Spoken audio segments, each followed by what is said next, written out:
Audio on demand from Vision Christian Media. Coming up today on The Story. It didn't matter where I turned or what I was listening to. It was like the Lord saying, apply for this job. And I'm going, no way, Lord. I know that, Lord, I'm ready to go wherever you want me to go, but just don't send me to the young people.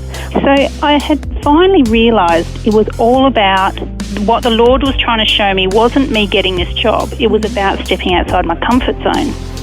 The Story. G'day, I'm Jimmy Colefax. Welcome to The Story. Well, sometimes in life, God challenges us to stretch ourselves and to get out of our comfort zones.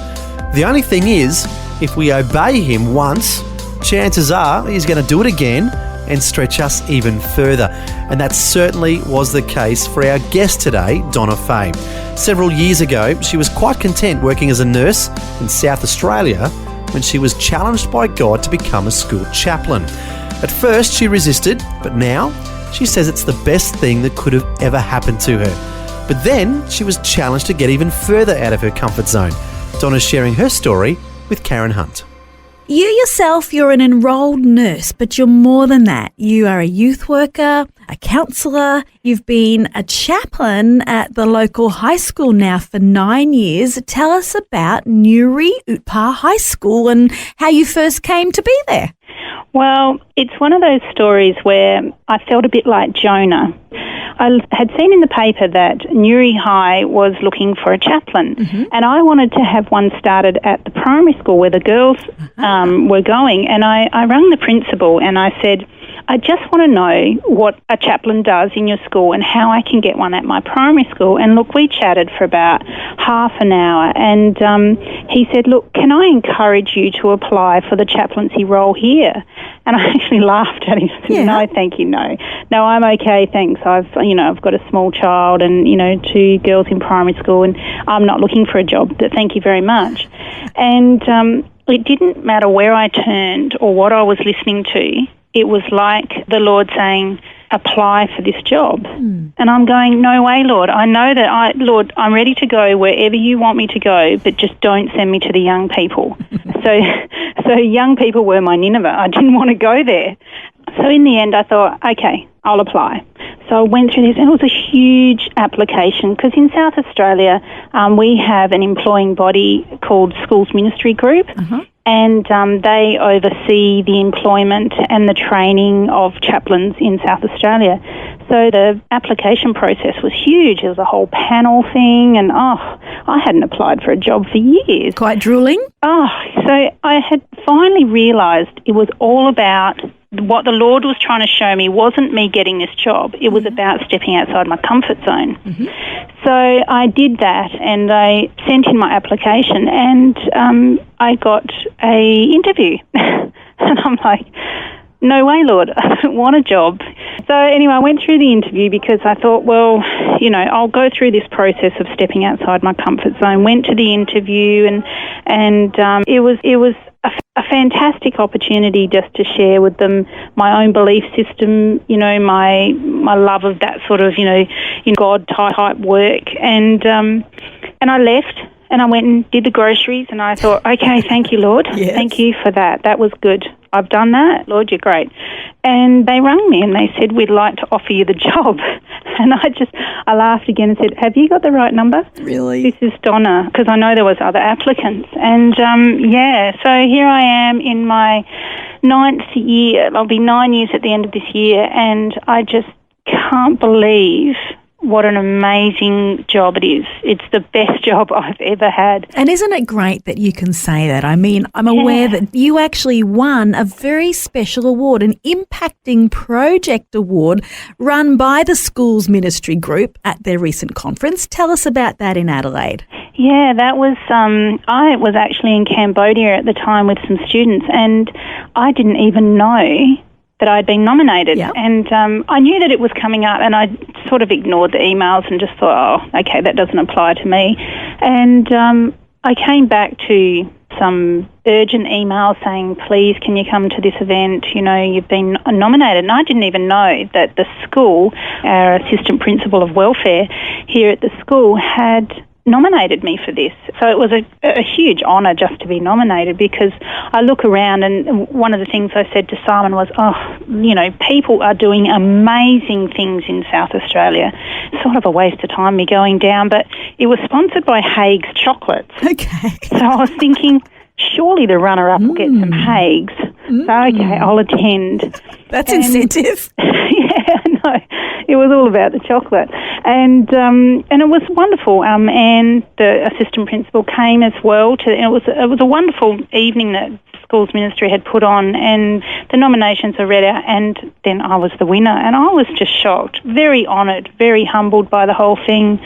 Yeah, the award was about impacting projects and facilitating projects that serve the needs of and adds value to the school. So, yeah, it was very, very humbling indeed. Well, we'll get to talking about the project award and about your actual community projects in Cambodia real soon. But let's just rewind a little tad. You said you were born and bred in Murwillumbah. You're not a South Aussie girl originally, but tell us what life was like as a young'un in Murwillumbah, New South Wales. Well, I was born in Murwillumbah. I think we were only there till I was about 3 or 4, maybe 4, and then we moved to South Australia because my dad was a interstate truck driver.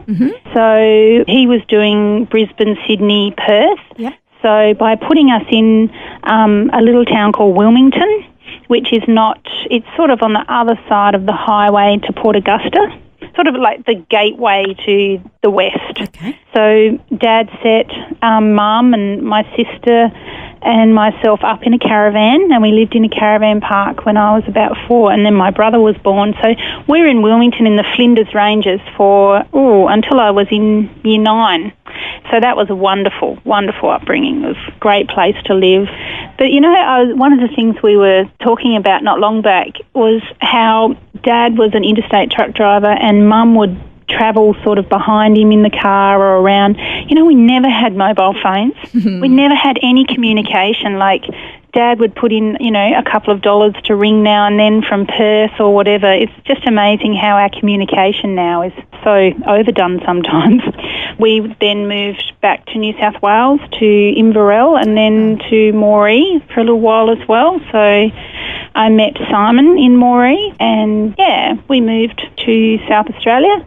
And we've been here ever since. So you're there in Newry. Yeah, that was a bit of a strange thing how we ended up here. I had never really heard of the Barossa Valley, even though I'd lived in South Australia a good portion of my life. We just happened to be coming up over what's known as Accommodation Hill and just looking for a job. Simon was looking for a job, and we were looking in a phone book, and he rang a local trucking company and got a job there. So we set up camp here, and we've been here now for 21 years. Yeah, married 20 years this year. So, well, congratulations. Yeah, thank you. Donna, tell me, what were you involved with, first of all, in setting up camp there with Simon? Well, not really a lot. Like, we just sort of, Simon got a job. He was truck driving, and we got married, and we pretty much have children straight away. So I think we were only married 6 months, and I fell pregnant with our eldest daughter, and life became all about school. I think that's one way of getting into a community, is if you have children in a new community, then you're involved in play groups and you meet people that way. And I wasn't going to church at the time. I was born and bred a Seventh-day Adventist, and I had walked away for a little while, not from God, from church.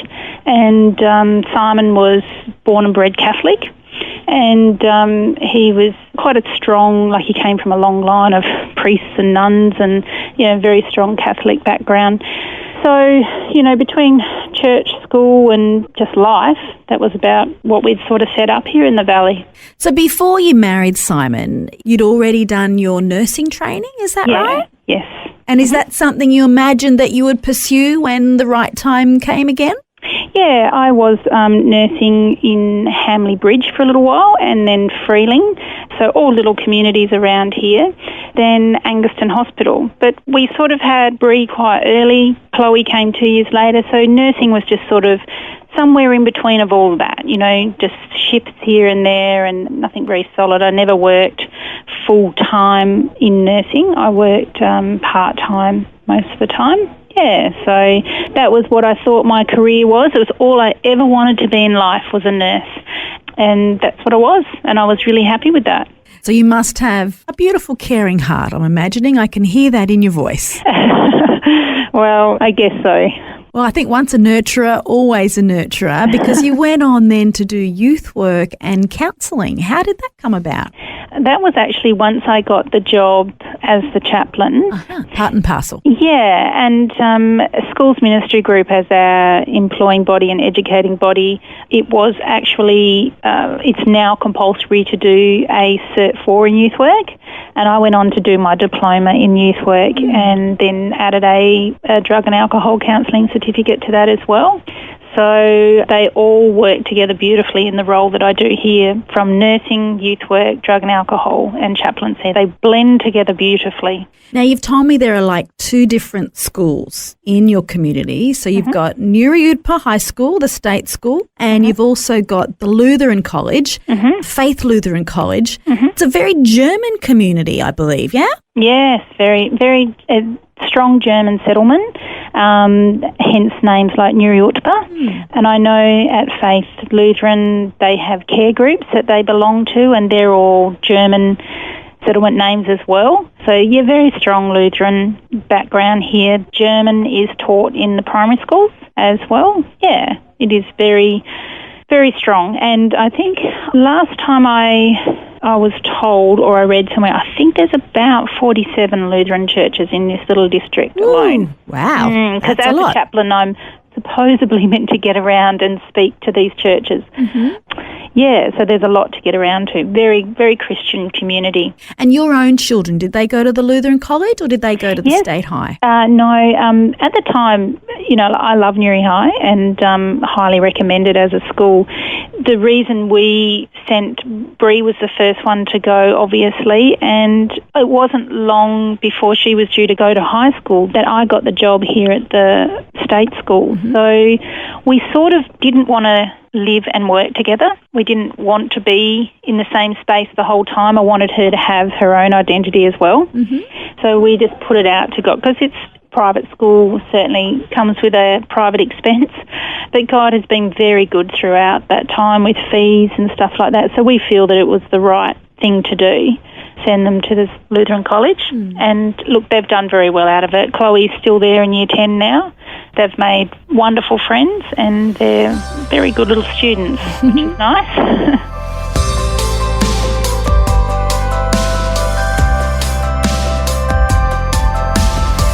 You're listening to The Story. Today, Karen Hunt is chatting with school chaplain Donna Fay in South Australia. We just heard how she became a school chaplain after God challenged her to get out of her comfort zone. Next, we'll find out about the next challenge God presented her with and how it stretched her even further. That and more when we return. The Story.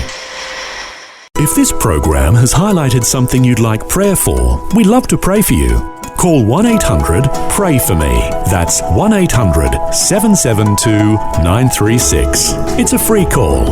Or text 0401 132 888.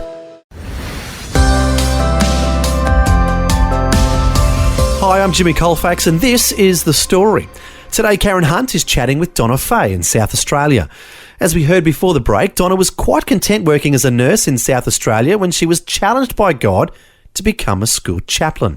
Next, we're going to find out how God stretched her even further. Now, you mentioned 3 years ago, your daughter Bree, she was sitting in church listening to a guest speaker speaking about mission work in Cambodia. You've never been overseas before at that time. No. And the thought of going to a foreign country, as you say, gave you palpitations and sweat marks. Yes. Tell us what happened 3 years ago. Well, it's one of those things, you know, when your teenage daughter leans over and whispers during a service, "Mum, you know, can I go on a mission trip?" And I'm like, "Yeah, sure." And she's like, "No, Mum, can you take me and my friends?" Sure. That's very honouring to want to take Mum in the first place. I know, it is. It's very lovely. But, you know, I just had, you know, flashbacks of the fact that my overseas was Kangaroo Island, which is by ferry here. Yes. And I vomited all the way. Oh, no. So I'm thinking, how am I going to go overseas? I don't do overseas. And I truly questioned the Lord. Lord, what are you doing? I don't do overseas, and I don't take other people's children overseas. I know nothing about nothing. I must admit, it was the most stressful thing I had ever done until I let go of it and let the Lord take over. And so it's a wonderful, wonderful journey, that one. And I've only just got back from my third trip. And it's just, I think when I was talking to you that, God knows our strengths and our weaknesses before we can even think about them. Like, we don't even know that they exist, and He shows us in the most amazing ways. And if you had asked me 3 years ago, what would I, did I think I'd be doing this? There's no way on this earth I would have ever thought that that's what I would be doing. So it's an amazing thing. Speaking about mission work in Cambodia, now since then you've taken yourself 3 groups across, 16 people in the first group, 23 in the next group. You didn't even want to go travelling overseas, did you, originally? No. Overseas was not my thing. I always maintain that there's so many beautiful things to see in Australia that I don't need to go out of Australia until I've seen all them things first. But here I was about to embark on a journey to Cambodia. I barely knew how to spell it. Like, I had to look up how to spell Phnom Penh. There you go. Yes, it was definitely a massive learning curve. So last year was our first year with actual RAW. And RAW is all about raising awareness worldwide. That's what RAW stands for. Creating a lasting social impact. So creating powerful change that's sustainable in Cambodia through projects and stuff like that. So what the kids get to do is they're involved in RAW works with local members on the ground who know where the greatest need is. And we've built in the 3 years, we've built a couple of houses as well as goat sheds, because having a goat over there is income. Yeah. So if you give a family a goat and you build them a goat shed, and they've now got cheese, yogurt, milk that they can sell as well as feed themselves. And it all comes down to, if you are a sustainable family, you have an income, you are less likely to be selling your child into prostitution and slavery. But the sad part is that the raising awareness side of it is a lot of the families out in the provinces, they're so uneducated. They truly believe that when the middleman comes and says, I want to take your children and educate them, of course. Well, we want, they all know that education is the way, it's the key to getting out of poverty, but they don't have the education and the knowledge to know that that's actually a scam, and they've just sold their child. So raising awareness within these communities, building, like this year, we were fortunate enough to be involved in building a school. Now, this school will educate 300 to 400 kids a day. They do 2 sittings. So we took 27 young people from here and 9 leaders, so we were a team of 36. And the 27 young people that we took were all in Year 11. 4 of them were in Year 10. So it's right at that crucial point where you're trying to work out, where is my life going and what is my direction? They're all choosing their subjects for Year 12 and for uni and stuff like that. That key time to getting them to look forward to who they want to be and what they want to do. One of the key things, what I really love, is that Troy shares a scripture with them right in the beginning, and he says to them, you're not going to know what this is about. You're not going to truly understand this, but I'm going to reread this to you at the end of the trip, and I'll share the scripture with you. It's Isaiah 58:10, and it says, if you spend yourself on behalf of the hungry and satisfy the needs of the oppressed, then your light will rise in the darkness and your night will become like the noonday. And, he tells the kids this, and they're like, oh, yeah, that's nice. Yep, that's from the Bible. And because these are mostly unchurched kids, but, 2 weeks into spending yourself. Like literally, you're so hot, you're sweaty, you've got cuts on your fingers, you've probably had diarrhea and vomiting at some stage, and you have spent yourself more than you've ever done before, but yet you're so happy. That's what the kids can't believe, is they're hot, they're sweaty, they've got the runs, but they're so happy. They've never been so happy. And, we, on our final debrief, because we debrief with the kids as we go through, but on that final debrief, there's not a dry eye. Troy rereads that scripture and they truly get it, that if they spend themselves on behalf of others, then they're the ones that gain the greatest blessing. Yeah. And it's so foreign to them. They don't, because as a chaplain in a state school, I actually can't talk about God, but this is like showing them God in action. And it's just so impacting. Like, I got goosebumps just telling you about it, because I can see the kids' faces and I can see that they get it. The penny drops and they get it. And it's just one of those aha moments for them. And it's an honour and a privilege to be a part of it. And like I said to you before, I just can't even believe that I'm a part of it, that God has used me to be a part of this, yeah. Well, you're talking about transformation of the mind for these teenagers, what's usually a selfish season in life. You're also aware of the transformation of your mind in who you are and what God purposed you for. Yeah. And it is that. And I certainly, I have not been the perfect teenager, and, certainly strayed away for a little while. And, you do struggle within your own self to think that, God's love is so mighty and so awesome. What have I done to deserve that? And this is what, the kids feel as well.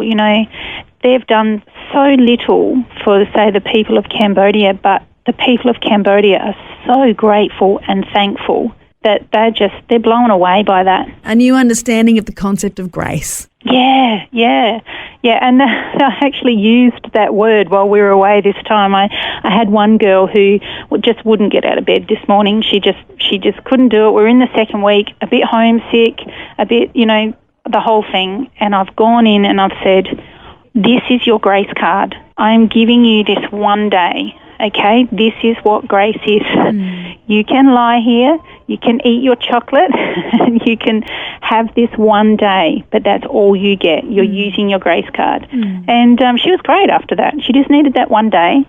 But no, it's such a privilege to journey alongside young people, and to be invited into their lives is just, it's amazing. Well, you're doing a special thing, and the fact that, this is not a trip through a particular school, this is a community-based activity, with kids from the Barossa Valley in general.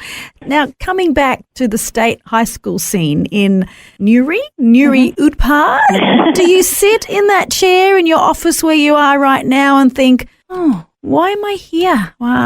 Should I maybe be in Cambodia more? Or what's it like coming back? Well, the first year I came back, that was it. I was gone. I was ready to put the house on the market, move to Cambodia.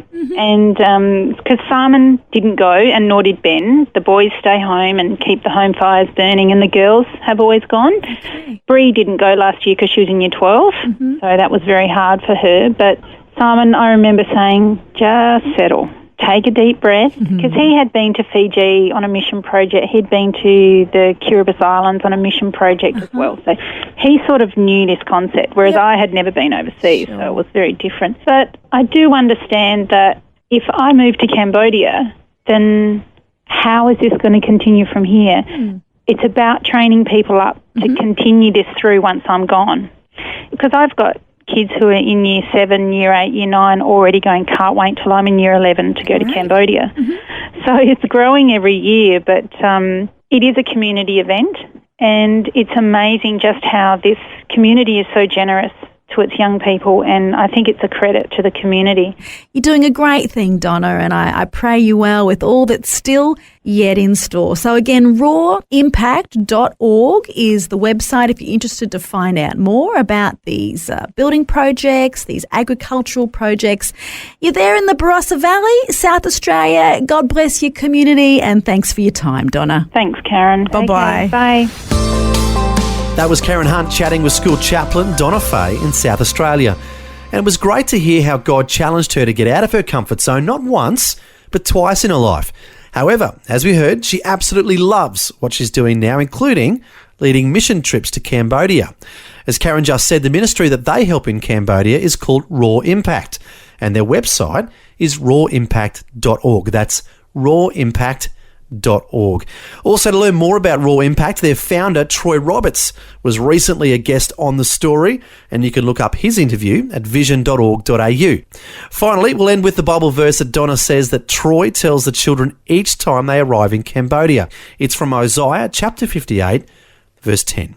If you spend yourself on behalf of the hungry and satisfy the needs of the oppressed, then your light will rise in the darkness and your night will become like the noonday. A special promise for all of us. Well, thanks for joining us for Donna Fay's story. I'm Jimmy Colefax, encouraging you to share your story with someone today. Next time on The Story. I was at this school, and towards the end, my plan whilst at the school was to go on an extended outreach to Colombia in South America. That was kind of always my dream, to go there. It got towards the end of the school where I had planned all this, it was paid for, and then this missionary couple came from a city called Tete. And so they came and spoke at the school towards the end, and I felt the Lord say, if I ask you, will you give up all of your plans? After finishing university, Jordan Olney had dreams of becoming a millionaire, earning lots of money through real estate. But when he took a short-term trip to Mozambique to go to Bible school, he soon found out that the Lord had more exciting plans in store for him. Jordan Olney will share about his adventures in Africa next time. The Story. Just another way Vision is connecting faith to life. Thanks for taking time to listen to this audio on demand from Vision Christian Media. To find out more about us, go to vision.org.au.